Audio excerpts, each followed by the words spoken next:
Hello students, welcome back to my channel. और आज की इस वीडियो में हम देखने वाले हैं 8th स्टैंडर्ड का फर्स्ट लेसन का प्रैक्टिस सेट 1.2। प्रैक्टिस सेट 1.1 की वीडियो हमने ऑलरेडी अपलोड करी हुई है। अगर आपने वो नहीं देखी है तो सबसे पहले वो देख लीजिए और उसके बाद ये वीडियो देखना। फर्स्ट क्वेश्चन यहाँ पर दिया हुआ है, कंपेयर द फॉलोइंग नंबर्स। मतलब आपको नंबर्स को कंपेयर करना है कि कौन सा नंबर छोटा है और कौन सा नंबर बड़ा है, वो आपको बताना है। यहाँ पर फर्स्ट क्वेश्चन दिया हुआ है -7 और -2। तो यहाँ पर आपको एक बात याद रखनी है कि जब भी नंबर माइनस में रहता है, जो नंबर जितना छोटा उसकी वैल्यू उतनी ज्यादा होती है अगर नंबर माइनस में है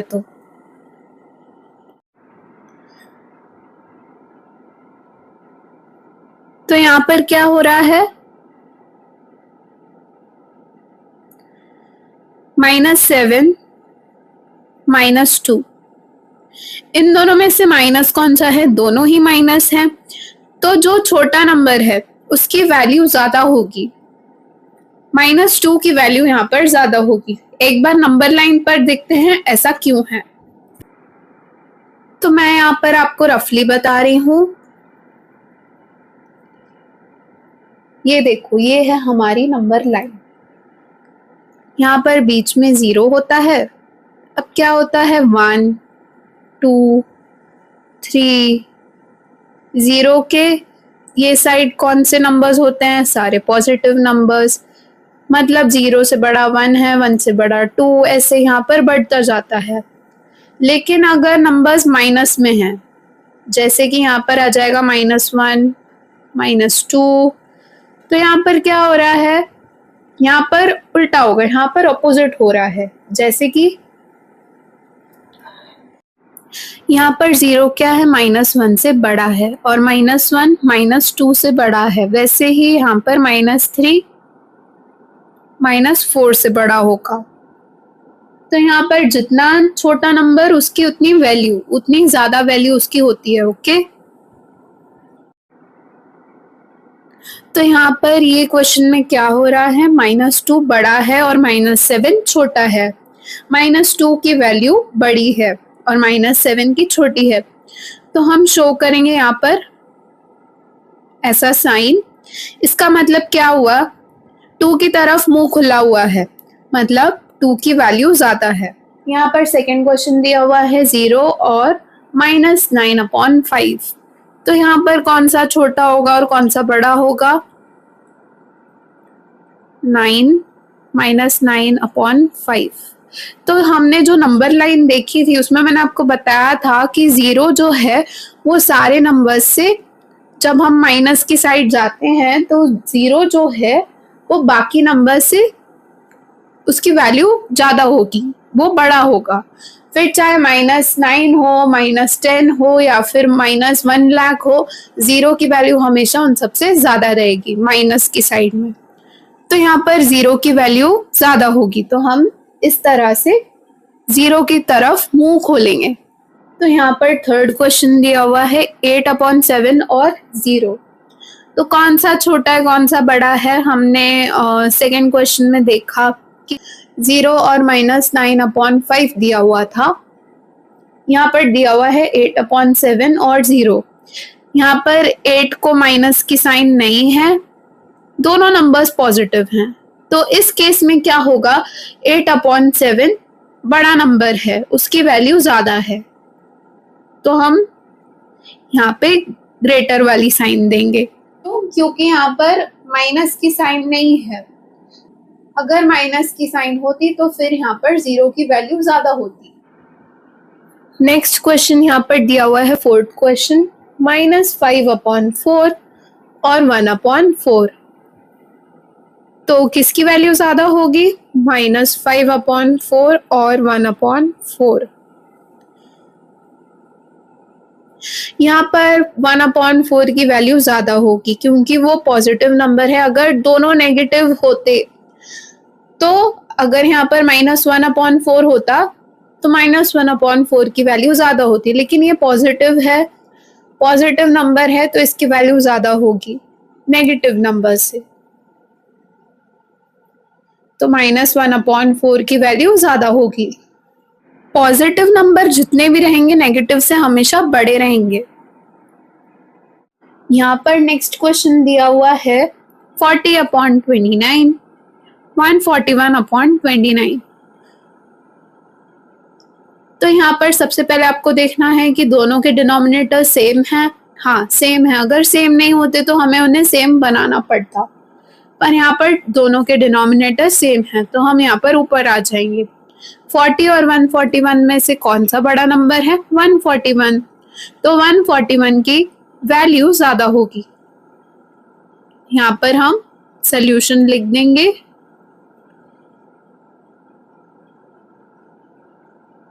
वन 141 की वैल्यू ज़्यादा होगी तो हम ग्रेटर देन की साइन डाल देंगे।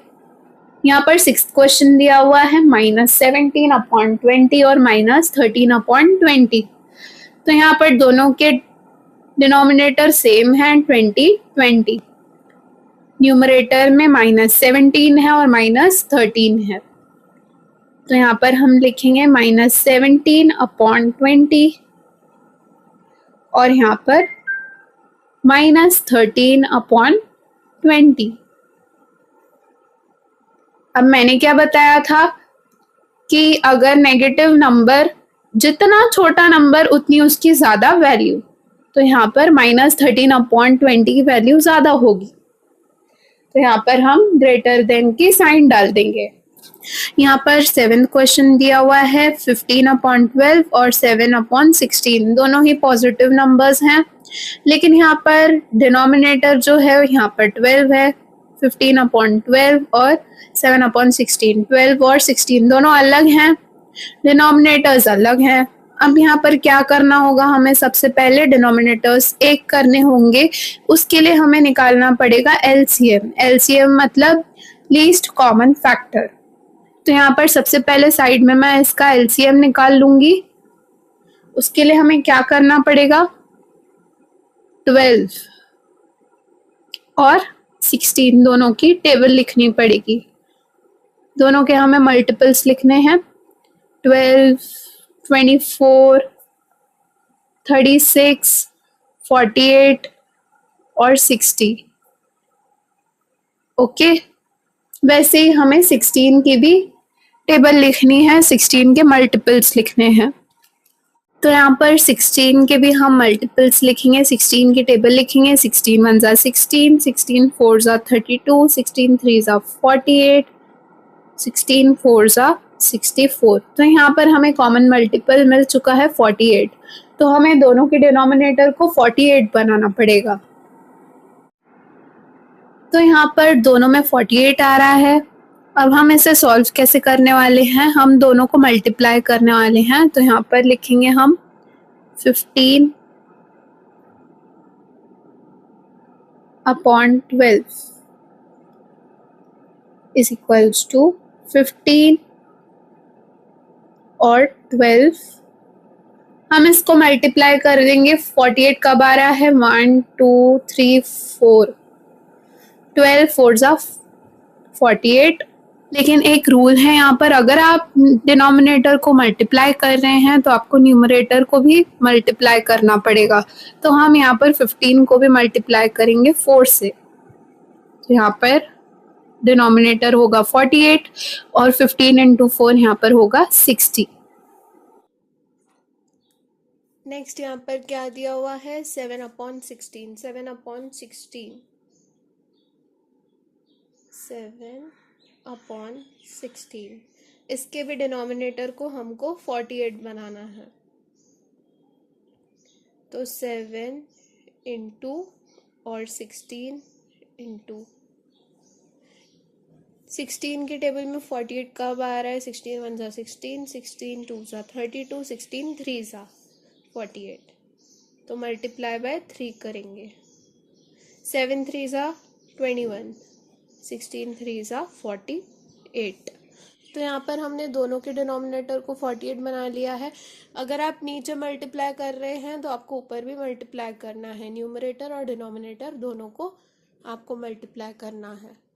तो अब हम यहाँ पर ऐसे लिख सकते हैं, देयरफॉर 60/48 और 21/48। अब इन दोनों में से ग्रेटर कौन सा है? 60/48 की 21/48। 60 ग्रेटर है, दोनों पॉजिटिव हैं, तो ग्रेटर कौन सा हुआ? 60/48। यहाँ पे हम ग्रेटर देन की साइन देंगे और ये हमारा फाइनल आंसर। तो कुछ इस तरीके से आपको एलसीएम निकाल के करना है अगर क्वेश्चन ऐसा आए जिसमें डिनोमिनेटर दोनों के अलग हो। नेक्स्ट क्वेश्चन देखते हैं। अब यहाँ पर नेक्स्ट क्वेश्चन दिया हुआ है -25/8 -9/4। तो यहाँ पर देखते हैं डिनोमिनेटर सेम है क्या? नहीं, डिनोमिनेटर सेम नहीं है। यहाँ पर 8 है और यहाँ पर 4 है। तो हमें सबसे पहले क्या करना है? डिनोमिनेटर सेम करने हैं। वो कैसे होगा? यहाँ पर 8 है और यहाँ पर 4 है, तो अगर हम 4 को 2 से मल्टीप्लाई करेंगे तो हमें यहाँ पर 8 मिल जाएगा। तो वैसे ही करते हैं, यहाँ पर वैसे ही लिखेंगे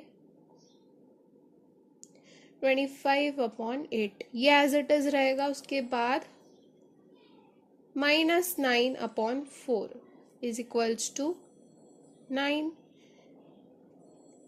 इंटू 2 और 4 इंटू 2। तो हमें क्या मिलेगा?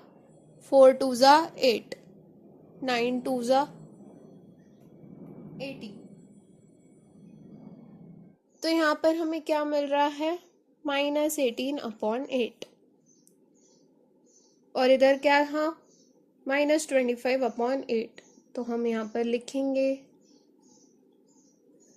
-18/8। तो इन दोनों में से किसकी वैल्यू ज़्यादा होगी? मैंने क्या बोला था? जितना छोटा नंबर माइनस में उतनी उसकी वैल्यू ज़्यादा होगी। तो यहाँ पर 18 की वैल्यू ज़्यादा होगी। ओके, देखा आपने कितना सिंपल था ये 8th क्वेश्चन। अब यहाँ पर 9th क्वेश्चन दिया हुआ है 12/15 और 3/5। दोनों के डिनोमिनेटर सेम है? नहीं, यहाँ पर 15 है, यहाँ पर 5 है। तो अगर हम 5 को 3 से मल्टीप्लाई करेंगे, 5 3 ज़ा 15 होता है, तो हम दोनों के डिनोमिनेटर्स को सेम कर लेंगे। 3/5 इज इक्वल्स टू इंटू 3 कर देंगे। 3 3 ज़ा 9, 5 3 ज़ा 15। यहाँ पर लिखेंगे 12/15 और 9/15। दोनों में से कौन सा ग्रेटर है? पॉजिटिव नंबर्स हैं, तो यहाँ पर 12 ग्रेटर होगा, 12/15। अब बढ़ते हैं हमारे लास्ट क्वेश्चन की तरफ। यहाँ पर लास्ट क्वेश्चन दिया हुआ है -7/11 और -3/4। दोनों के डिनोमिनेटर सेम है? नहीं है, यहाँ पर 11 और यहाँ पर 4 है। यहाँ पर आपको अभी डायरेक्टली समझना होगा। अगर हम 11 इंटू 4 करेंगे तो हमें 44 मिलेगा, और 4 इंटू 11 करेंगे तो भी हमें 44 मिलेगा। तो हम दोनों को मल्टीप्लाई करेंगे वैसे ही। सबसे पहले यहाँ पर लिखेंगे -7/11 is equals to -7 into 11 into 4 और 11 इंटू 4। यहाँ पर दोनों को 4 से मल्टीप्लाई करना है। 44 28 28/44 यहाँ पर हमें मिलेगा। नेक्स्ट है -3/4, -3 इंटू 11, 4 इंटू 11। ये -28/44 होगा। 11 3 ज़ा 33 और यहाँ पर 44, -33/44। तो दोनों हमने मल्टीप्लाई कर लिए हैं। यहाँ पर आएगा -28/44, यहाँ पर आएगा -33/44। अब इसमें से किसकी वैल्यू बड़ी है? मैंने आपको क्या बताया था, माइनस होगा जब नेगेटिव होगा नंबर, तो जितना छोटा नंबर उसकी वैल्यू उतनी ज़्यादा होगी। तो 28 माइनस 28 अपॉन 44 की वैल्यू यहाँ पर ज़्यादा होगी, तो हम यहाँ पर ग्रेटर देन वाली साइन देंगे। तो ये था हमारा इस प्रैक्टिस सेट का लास्ट क्वेश्चन। आई होप आपको ये प्रैक्टिस सेट समझ में आया होगा, और मैंने बहुत इजी वे में आपको ये प्रैक्टिस सेट बताया है। अगर आप ऐसे ही सॉल्व करेंगे तो आपको कोई भी कन्फ्यूजन नहीं होगा। अगर आपको ये वीडियो अच्छी लगी है तो इसे लाइक कीजिए, शेयर कीजिए और चैनल को सब्सक्राइब कीजिए। मिलते हैं नेक्स्ट वीडियो में। Thanks for watching.